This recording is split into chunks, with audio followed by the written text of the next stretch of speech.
Julie Rose, and this is Top of Mind. I have been a radio journalist for 2 decades, but a few years ago, I found myself avoiding the news for long stretches because of how depressing and divisive it all seems. I still wanted to be informed and engaged on important issues, though, and I figured I couldn't be alone in that. So we created this podcast.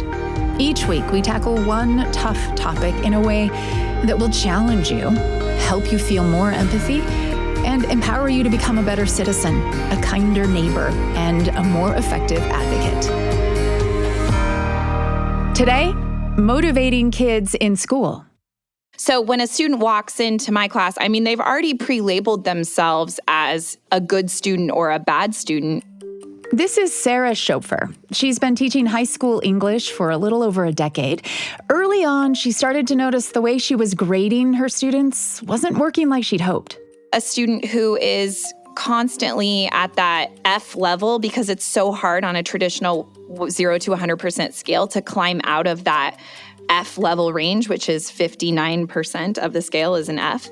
How demotivating is that? Like, no matter what you do, if you are averaging grades out, that student is never going to be able to pull themselves out, right? So that definitely resulted in a lot of kids giving up. And then on the flip side, those high-achieving kids who are going to do whatever you tell them to do because that's who they are, their motivation is less about learning and more about how many points can I get if I do this? Or I have enough points to not do the final. And so then it's like the motivation to learn gone, but we have the point chasers at the top. And then at the bottom, we have kids who are so defeated by the time they get to my class in junior year that they do the bare minimum or end up not even graduating high school, which is unacceptable. And so it was super, super, super important that we change what we're doing because it's not working. We all want kids to succeed in school. But could the ways we measure that success, like grading, be getting in the way of learning? Across the U.S., school districts are increasingly adopting grading floors, making it impossible to score less than 50% on any kind of assignment. And grade inflation is on the rise, which means kids can get away with doing less and still get A's. On top of that, the rate of students who are chronically absent in U.S. public schools has doubled from before the pandemic. So today on Top of Mind, how can we motivate students to show up to school and, most importantly, want to learn? Sarah Schopfer was struggling to answer that question for her own students when she decided to start experimenting with changes to her grading system. Schopfer teaches English to juniors and seniors at Colfax High School, which is a rural school in Northern California on the way to Lake Tahoe. Most people know it by. And this is my 12th year teaching. And it sounds like the class bell has gone off. We're getting you during a free period here, a prep period. Totally. Schopfer says her students are mostly white, but there is a lot of diversity in terms of socioeconomic class, which is a major reason that the first big change she made to how she graded was getting rid of extra credit assignments. I was very aware of certain opportunities that some students would have and some students would not. Like, for example, the whole extra credit if your parents come to back to school night, or extra credit if you bring in 3 boxes of tissues. And, I came from a very supportive, loving home, but my parents worked super late and could never come to back to school night. And I remember feeling upset about it. And so those types of things very early on were I'm not going to do that. I don't want to be that kind of teacher. How did the students respond to that? How did the parents respond?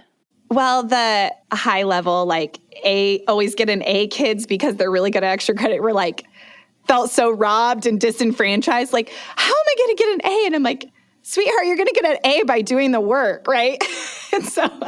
and so then they realized oh yeah, I don't need extra credit. It was kind of a cushion for them, right?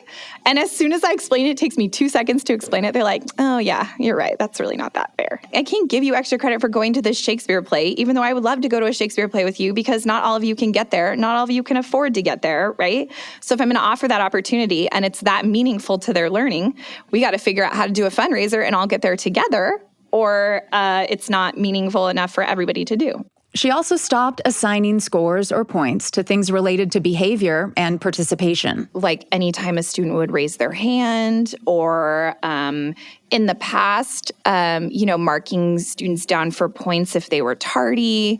Participation can also include that like late work thing, like, oh, you didn't do your classwork today, so I'm taking 5 points off.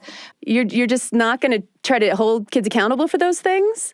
So this is one of the biggest things I get when I talk about it. People are like, oh my gosh, the soft skills, like we're just letting them run amok in here. What actually ends up happening is we are teaching these skills. I'm just not attaching a grade to them, right? And so then people are like, well, then how do you get kids to do it? And I hate that we have created this world where students only do things because they get a grade. Like it's not valuable to just learn something to learn something, or it's not valuable to behave in a certain way or learn a certain skill because you're not getting graded on it.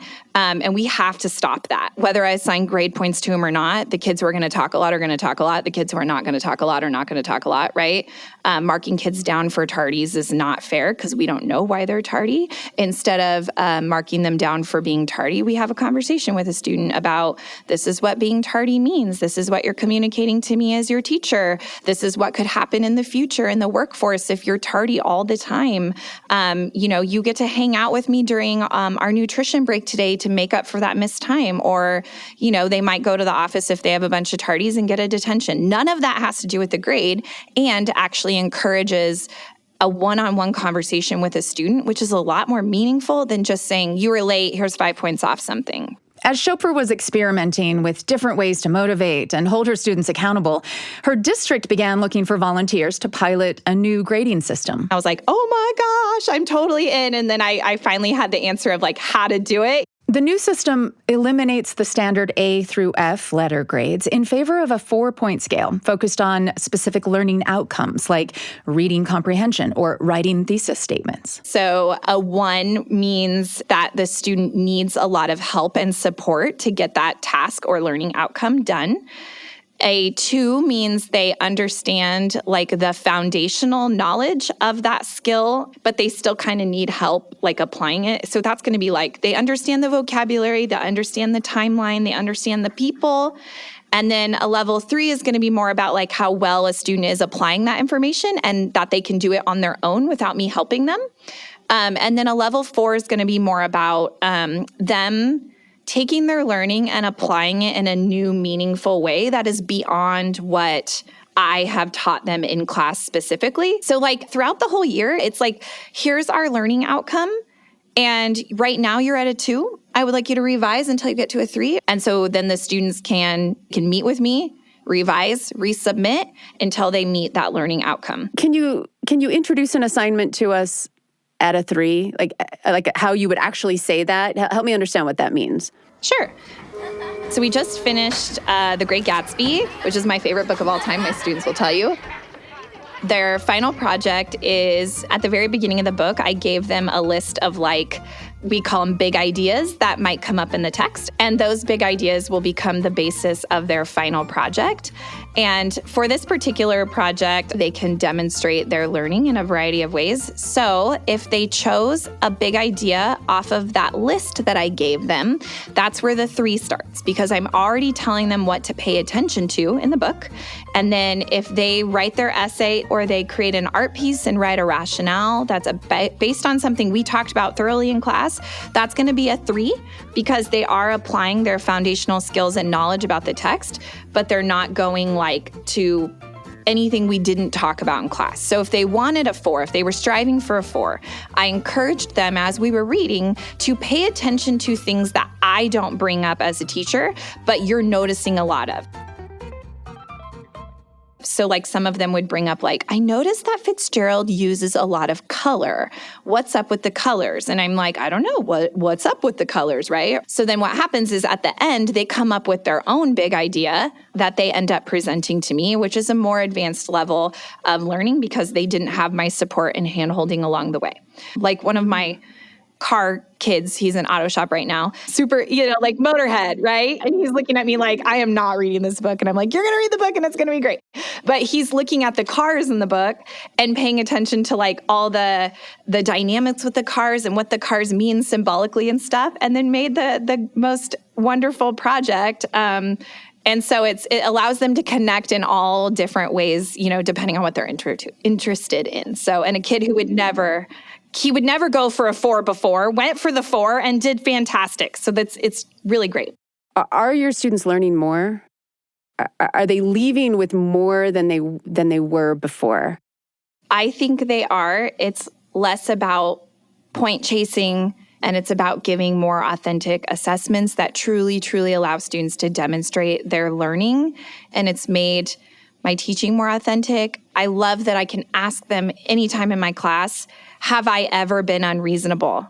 Have I ever given you work that wasn't meaningful to your learning? And they have been able to say to me, no, you've never been unreasonable and you've never given us busy work. That's the promise I give them on the first day of school.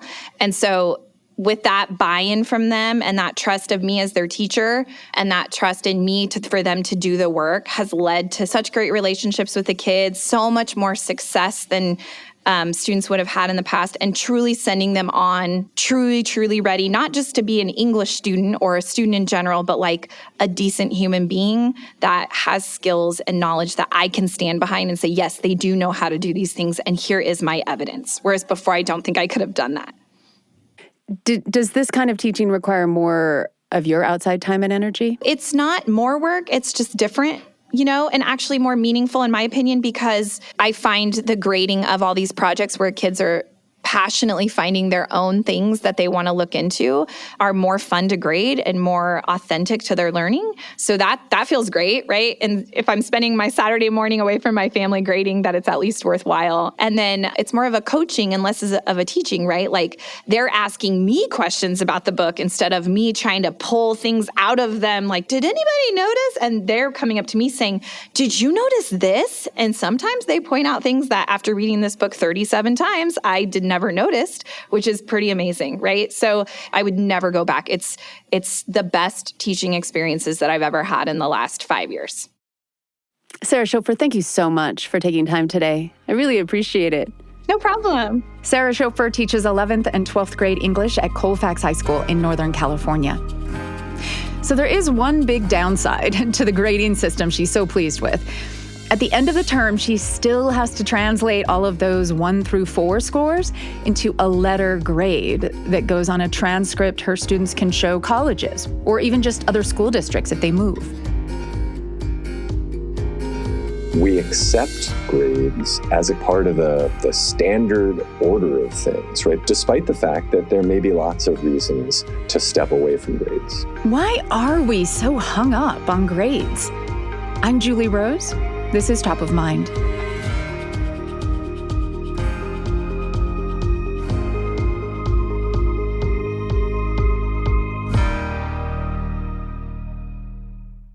Hey friends, I would like to take just a moment and introduce you to another show from the BYU Radio family of podcasts. It's The Lisa Show. Lisa Valentine Clark is the host. She's a comedian, actress, believer, single mom. And the show delves into the multitude of challenges that shape our lives, whether it's parenting, mental health questions, social issues. Lisa and the Council of Moms will tackle it and do it with a lot of laughs along the way as we attempt to figure out this thing called life. So check out The Lisa Show. Listen wherever you get podcasts. On the one hand, we hate them. This is Jack Schneider, professor of education at the University of Massachusetts, Amherst. Grades, for some of us, feel like the sword of Damocles dangling above our heads. We recognize that tests don't really measure what most of us know. We recognize that the permanent record is often used as a cudgel. But also, we've been through school. We know what a quote-unquote real school looks like. That's exactly why we can't just expect people to let go. But we're not just being stubborn when we cling to the traditional A through F grading system, says Schneider. There are these purposes that assessment technologies serve. You can't actually just pull grades out entirely. You can't pull test scores out. You can't pull transcripts out without having pretty serious consequences in that the problems that they were originally solving will no longer be solved. Schneider says grades evolved to do 3 things: motivate, communicate, and synchronize. And the big issue is those roles often conflict. So in a sense, we're relying on grades to do too much. Here's how we got into this mess.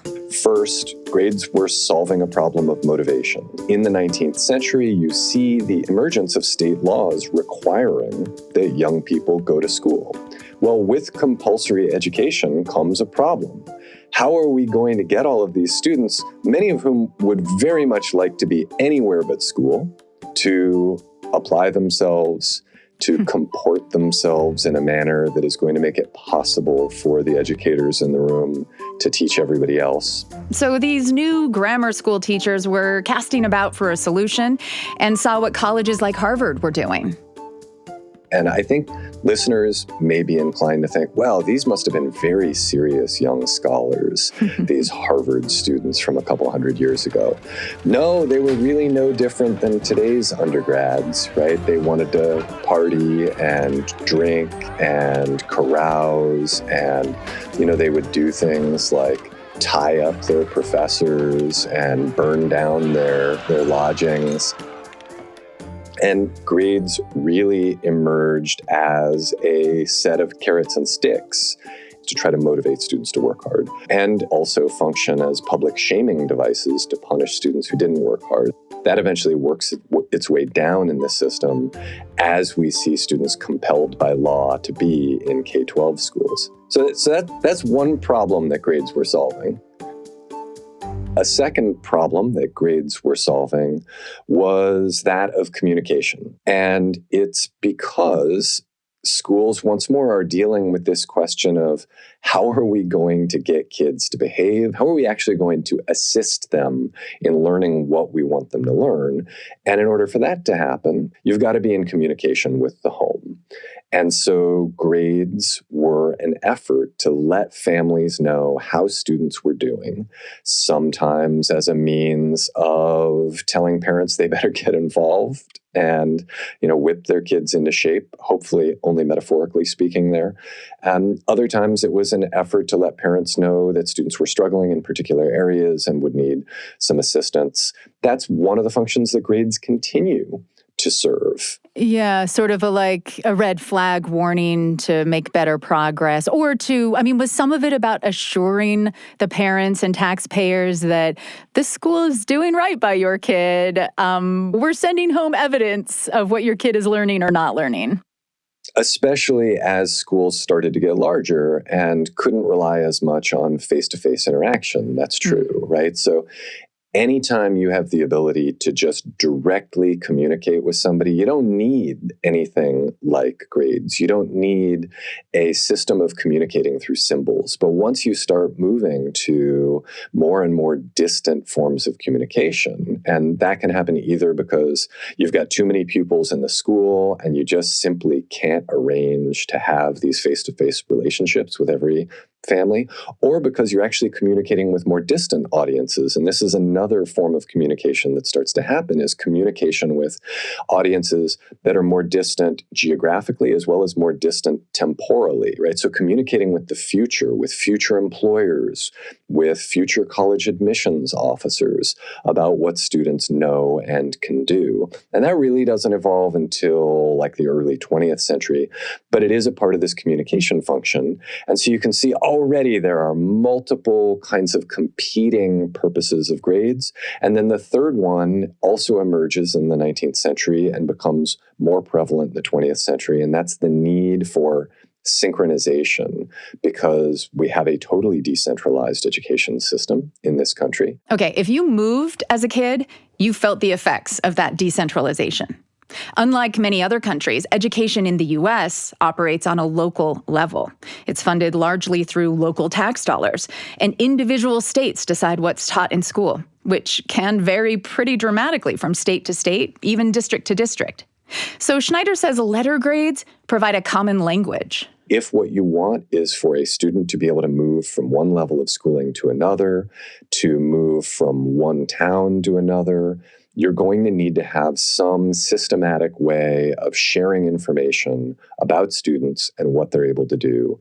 And grades kind of fit the bill on that front as well. So of these three primary purposes that grades evolved to serve and that we continue to expect them to serve, are grades, which of those three things do grades do really well?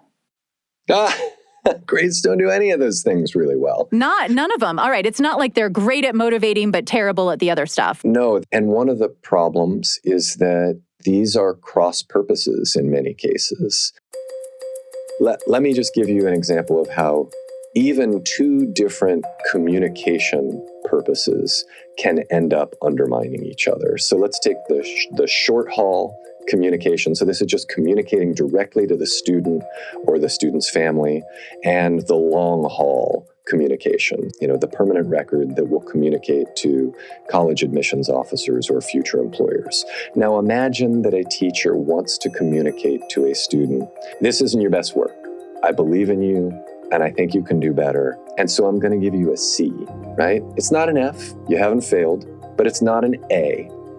Unfortunately, the student is well aware of the fact that this grade, even if it's just on an essay, will impact the ultimate course grade, which will live on a transcript, which will be permanent, and which that student will have to show to various entities. So these two purposes then end up undermining each other because the message, which is intended as, I think you can do better, let's get together and let's work on improving this, is being heard in a very different way by the student. What the student is hearing is, I'm going to ruin your life, right? And if you don't play ball in my class, you're going to suffer the consequences. And so students are smart enough to realize, oh, I need to go argue about this, or I need to cheat, or I need to figure out exactly what's going to be on this test and study for just those things and ignore everything else. And so we really need to begin to ask, are we losing more than we're gaining in the way that we use grades? And who are the students most likely to be demotivated by grades? Yeah, it's really important to name, right? That the students who face the stiffest headwinds in school are students who face the stiffest headwinds outside of school, right? So we're talking about students from low-income neighborhoods, from multilingual households, students who have special needs. We're talking about the students who actually are most deserving in our society of additional support, encouragement, resources.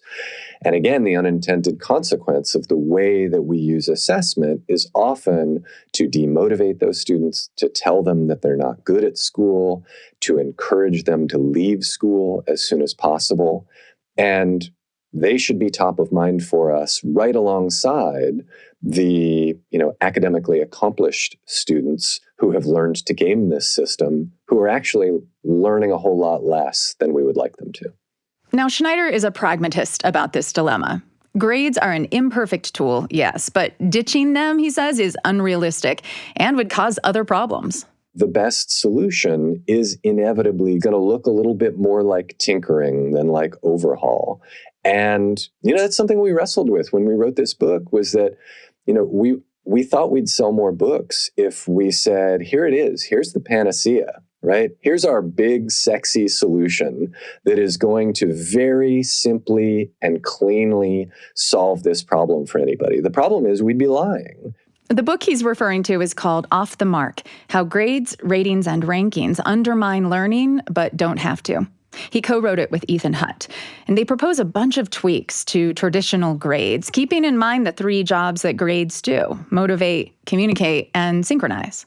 With communication, for instance, it is possible to imagine that teachers could communicate with students via even something like grades, as long as there was a guarantee this is not going to be permanent. Oh. That's one of the ways you then neutralize the problem that results from just ham-handedly using the same tool for all of these different purposes. So the tweak would be, make the grade that students earn on classroom assignments overwritable, right? Just like a disk can be overwritable. And the example that I often give is, once upon a time, I did not know how to ride a bicycle. And if you had given me a grade for that, right, an F, I didn't know how to do it, and that grade were permanent, I would still have to go around. And when people asked if I knew how to ride a bike, I would have to say, no, I got an F. I got an F in bike riding.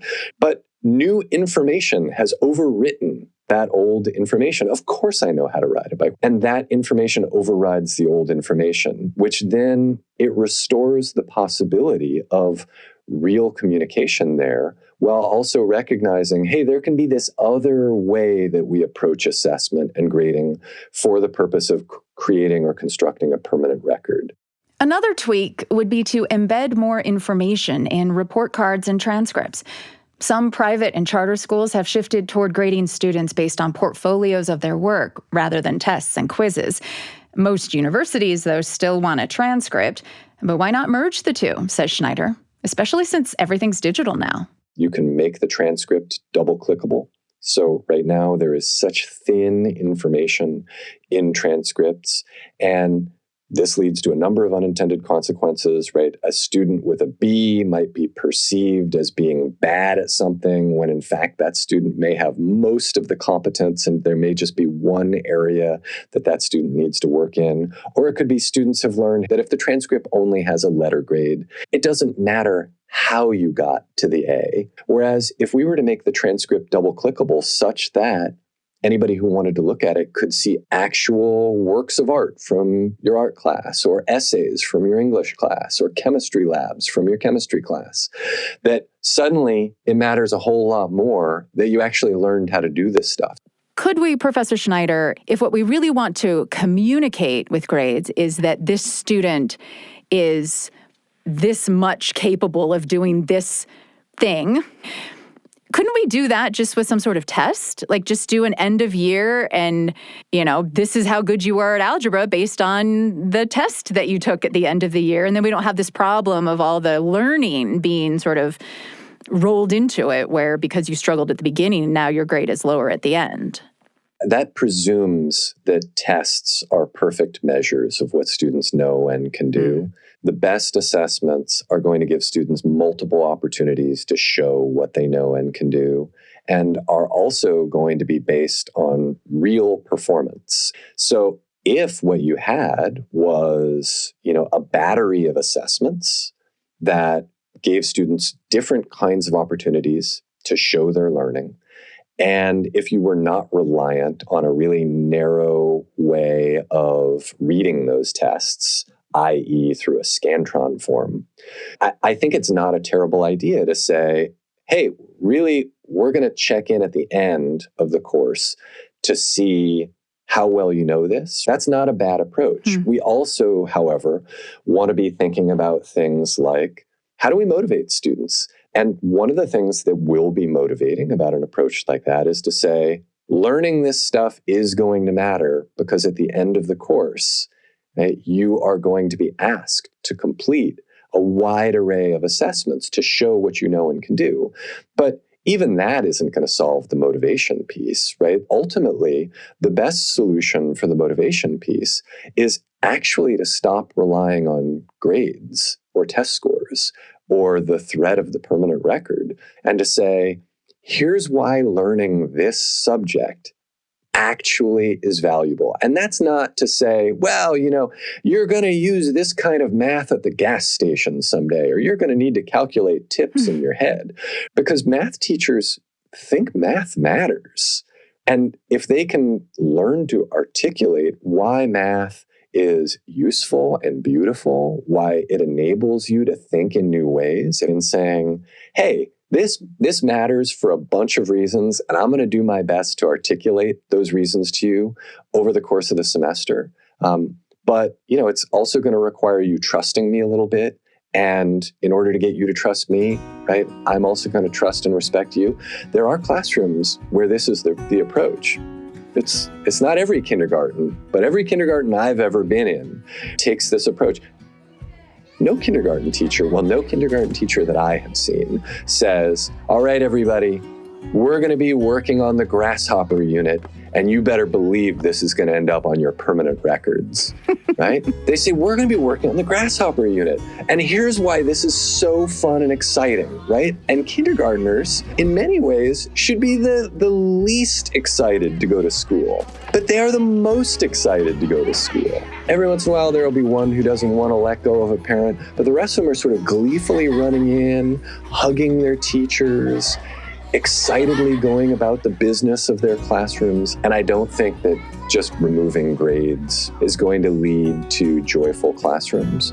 But I think that our reliance on these assessment technologies is one of the things that keeps us from seeing as clearly as we might how little we do to instill students with a clear sense of why they're learning what they're learning, and to infuse our classrooms with the kind of joy that can be hugely motivating to young people. That's hard. It's not easy, but that is a big part of the work that needs to be done.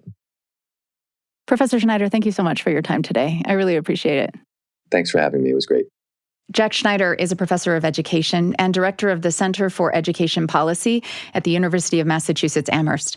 He's also co-host of the podcast Have You Heard and co-author of Off the Mark: How Grades, Ratings, and Rankings Undermine Learning but Don't Have to. Now, when we talk about motivation, we often hear things like a student doesn't want to do the work or doesn't want to come to school. But what if it's deeper than that? There is a very, very big problem, a misunderstanding that adults have, is the misunderstanding between can't and won't. Unfortunately, traditional grading systems can blur that line and end up trapping some kids in a cycle of failure. This is Top of Mind. I'm Julie Rose. We'll be right back to today's episode of Top of Mind. But first, are you ready to immerse yourself in the awe-inspiring world of nature? Then I recommend you listen to Constant Wonder. It's another great show from the BYU Radio family of podcasts. Join host Marcus Smith in riveting conversations with individuals whose lives have been touched by Earth's beauty and mysteries. Uncover captivating stories that shed light on our planet's wonders, from history to science and beyond. If you crave enriching experiences and a deeper connection with the world around you, tune into Constant Wonder. Listen wherever you get your podcasts. There are many teachers and parents who would believe that if this kid is failing, they are, quote, failing. The kid is failing. This is Seth Perler. He's a former teacher turned coach for struggling kids, especially those with ADHD or challenges with executive function. They're not doing what they're being asked to do. They won't try. They won't motivate themselves. They've got so much potential. Why won't they just pick themselves up by the bootstraps? And why can't they just try harder? But it's not a won't. It's a can't. They cannot accomplish the whole of the task. Seth Perler says he was one of those kids. Cognitively, he understood the subjects. In fact, he did fine on tests. But if it was a class that required homework, it was not good. I couldn't remember, for example, what was for homework or what we were doing in the moment in class. I couldn't self-start, task initiate, get started, get the train going, and I couldn't complete things and get them turned in. He lacked what he now understands are basic skills known collectively as executive function. And the consequence of that was that the letter on the report card would tell you that I didn't learn anything, that I was incapable of mastering the content, whereas that was not true. However, the things needed to show that, those skills that some people seem to magically have, but a lot of us don't, I for one did not, makes me look in that context like a failure. Plenty of my brain was developing in all sorts of different amazing ways.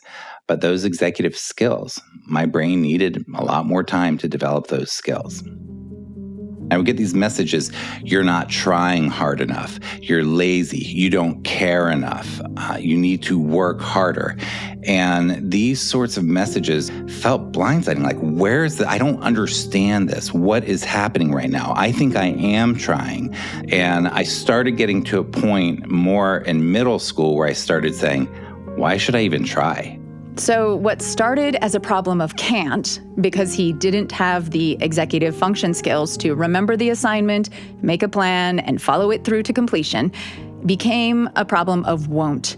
He lost any motivation to pull himself from the quicksand of D's and F's that would end up following him all the way through 2 failed attempts at college, until finally he learned the skills he needed to get a degree, become a teacher, and then pivot to full-time coaching.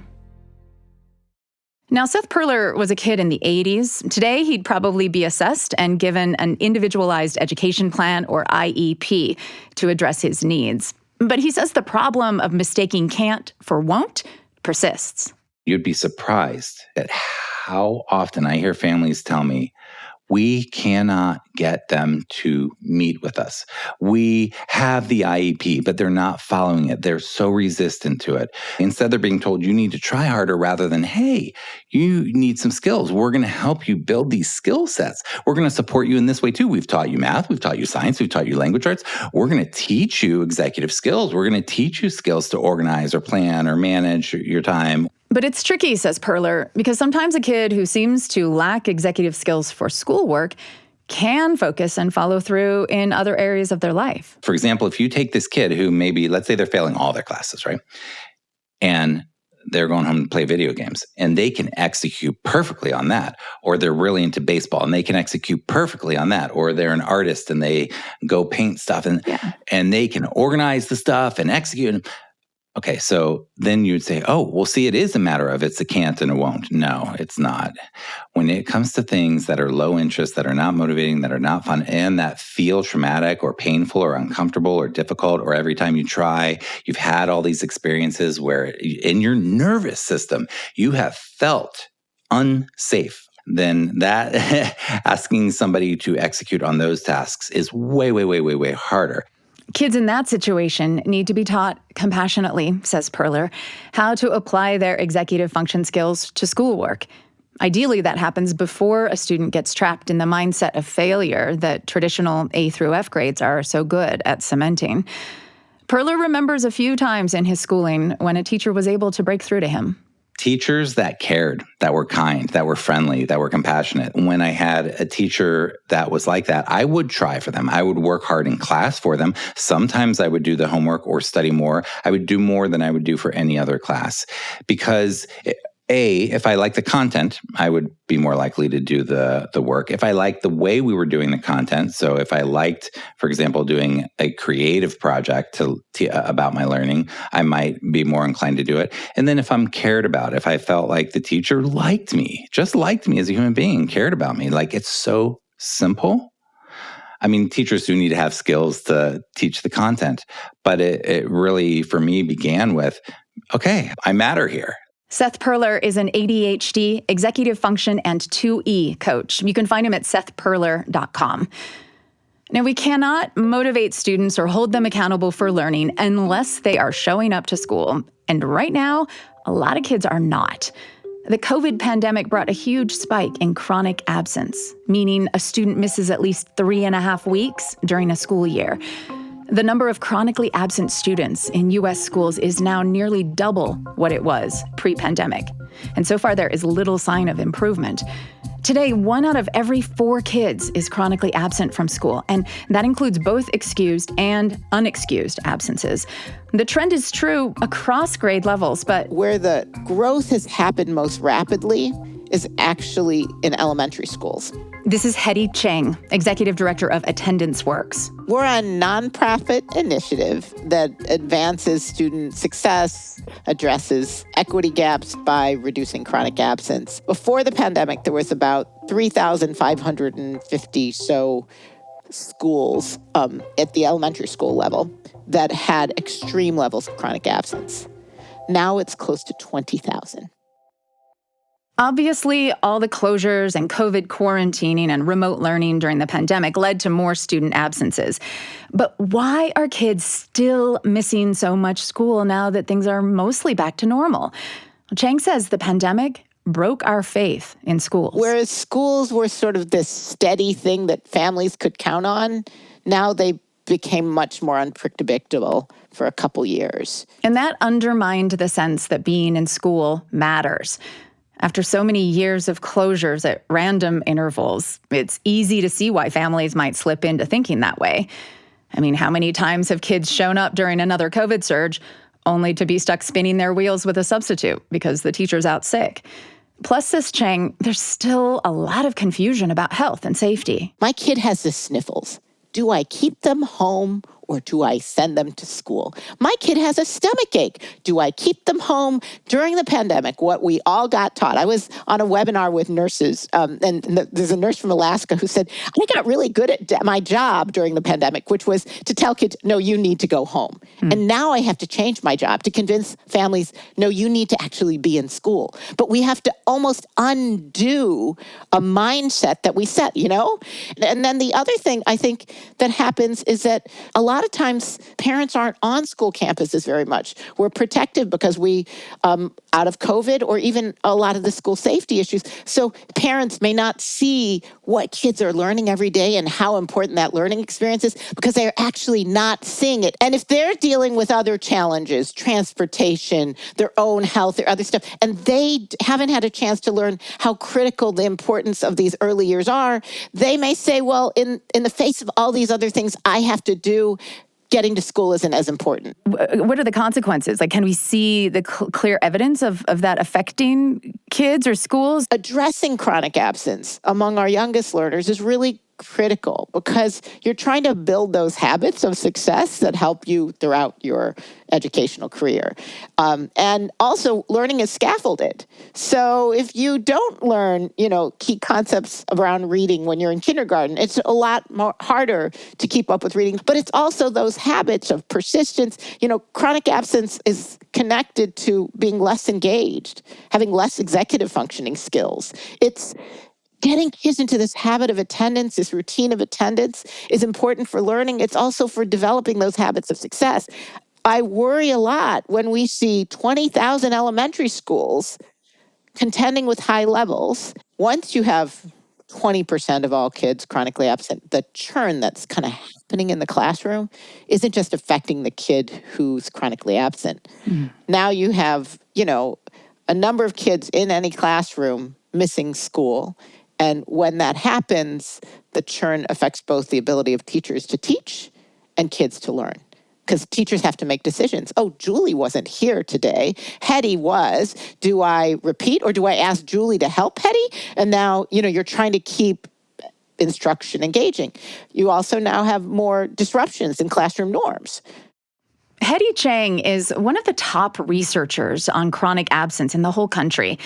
A paper she published 15 years ago called for schools to be tracking all absences, not just the unexcused truancy they were monitoring at the time. Now the U.S. Department of Education monitors chronic absence. Fixing the problem starts with measuring it carefully, says Chang. I'll talk about Connecticut. It's one of the states where you're actually seeing them improve. Their data shows that it's working. And this is also because they're the only state in the country who produces data pretty publicly every month. And so their chronic absence went from 12 to almost 24% in the 21-22 school year. They were able to bring that down to 20% last year, and the current data looks like they're at about 17.8. So a couple things they've done in Connecticut. One thing they have is they have good data. And good data is important because if you have good data, you can notice who's chronically absent so you can take action. Early in the pandemic, by January 21, the governor realized from the state data that they were really seeing high levels of chronic absence and they needed to develop a program. They created this thing called the Learner Engagement Attendance Program. So what LEAP does is a multiple home visit program.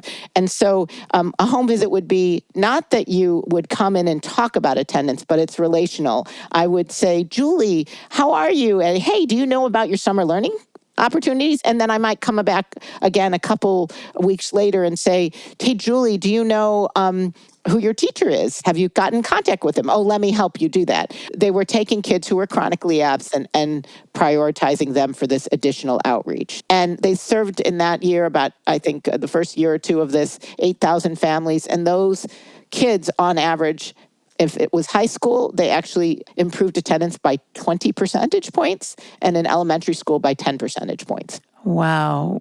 For the kids who got those visits compared to the other kids. Yes. Impressive.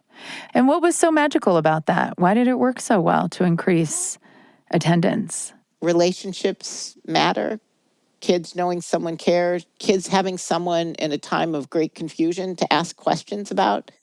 They created also a real infrastructure of supporting people doing quality home visits. And the home visitors would talk about how do they do this in a non-blaming, positive, engaging way. And then they would share stories with each other about success. And I remember one guy talking about how there was a high school student. He calls the dad and says, hey, and this is a 21-22 school year. So people are really nervous.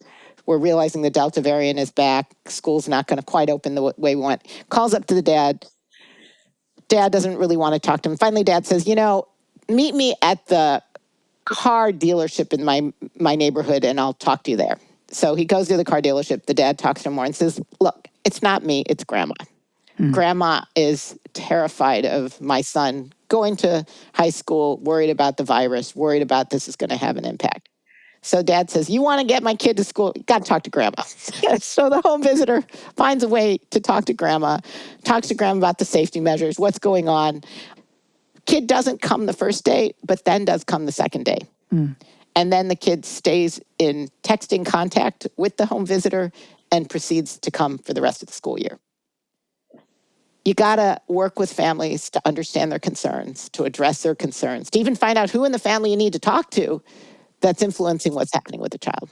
And Chang says the all too common truancy policies that punish kids for being absent, even suspending students or sending their parents to court in some states, only further undermine trust between families and schools. If I, as a parent, feel like I kept my kid home because I wanted to make sure they didn't spread disease, and then the school sends me a nasty truancy notification, that will make me angry, right?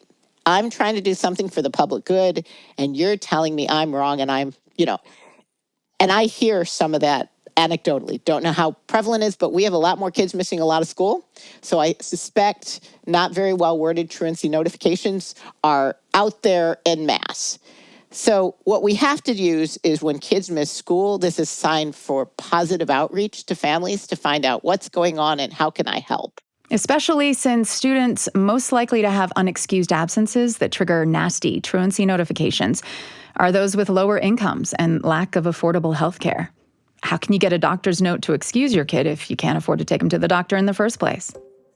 Chang's also not a fan of valorizing perfect attendance as a way to address absenteeism.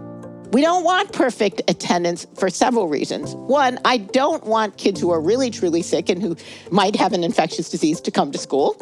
But equally, if you do perfect attendance, even for a month, the kids who are most challenged fall off that bandwagon so quick that they have no incentive to be part of this. If you're going to do something that's called, quote, perfect attendance, you want to do it for every week because you have to make sure that kids are always in the game. And it's not about the incentive itself. You got to be thinking about behavior you're trying to create. So let's say you do incentives where every time the kid arrives on time, because that can be timeliness and not being tardy can be a goal, they get a lottery ticket.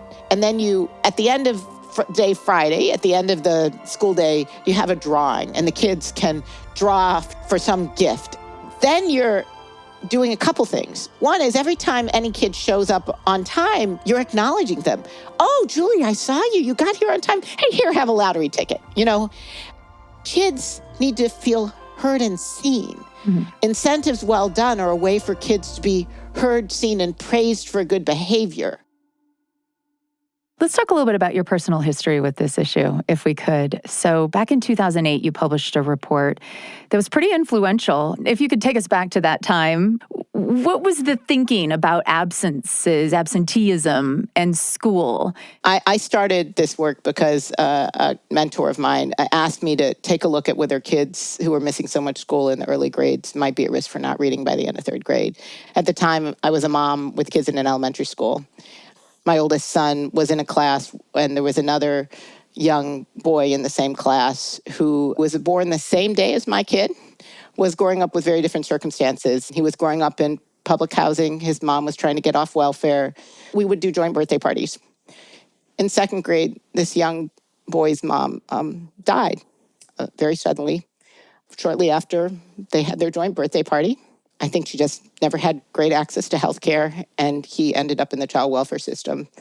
And we could see that he was missing a lot of school. And we, even with people who cared and knew, we didn't have the systems and supports to figure out quite how to help him. And it was heartbreaking to see this curious kid not have the systems to support him and sustain him. And so I took on this work because I had my own poster child in my mind of who I knew we needed to make sure that we could change the trajectory for kids because it wasn't fair. Do you know what became of that student? I'm sorry. He later died because he, I think, accidentally took fentanyl. An accidental overdose, likely. An accidental overdose. So, I'm sorry about that. I mean, I can also see how that could serve as a real motivation. I mean, have you thought about, in hindsight, what more you or other members of the community could have done? And what can we take away from that, do you think, for those of us who are not in the school? We need to have systems in place so it's not just individuals trying to create it, but that we have partners, we have ways that we notice, ways that we can organize around kids, because this can't all be on the backs of educators to address. We need our civic partners, we need our public agencies, because some of the barriers that kids and families face are well beyond the capacity of school staff to address. You know, neighborhood safety, healthcare, access to food, basic needs, housing, shelter, those kinds of things are things that we really, as a whole community, and then as a whole community, we have to work together to reestablish this routine of showing up to school every day. And this has to be woven together using data to inform how we do this work that allows us to re-engage all our students and families. And where it's most needed is in our highest poverty school districts, which have the fewest resources. What can community members do? Those of us who are not in positions of decision-making power, or we don't work in schools, but we know kids who go to schools. Maybe our kids are not having trouble with attendance. Is there a role for the community member? Absolutely. First of all, kids all respond to having a caring adult who cares about them and who can talk about showing up to school and making sure that they have the supports they need to get there. And actually, all of us may know kids, but you can also, there is a whole effort around finding mentors in communities who can volunteer at schools, who can also provide those supports. I also think that you can play a role in, data is publicly available. You want to know places that need supports, you can just go onto your state website and start to look for data about schools and places in your own community. You can talk to schools to find out what they have in place, but you can also just support this messaging of the importance of reestablishing the routine of attendance every day, making sure that we don't go in with blame, but go in with support and encouragement, and helping kids see how school, how showing up can contribute to their ability to reach their hopes and dreams. Hetty Chang is founder and executive director of Attendance Works. Thank you so much for your time today, Hetty. I really appreciate it. Thank you. Top of Mind is a BYU radio podcast. Today's episode was produced by Elena Beck, Samuel Benson, and me, with help from James Hoops and Sam Payne. Sound design and audio engineering was done by Brendan Lewis and Kelsey Ney. And be sure to take a moment, if you would, and leave a rating or review for Top of Mind on your favorite podcast app. And that'll help the algorithm share Top of Mind with other people looking to become better citizens, kinder neighbors, and more effective advocates. I'm Julie Rose. We'll talk soon.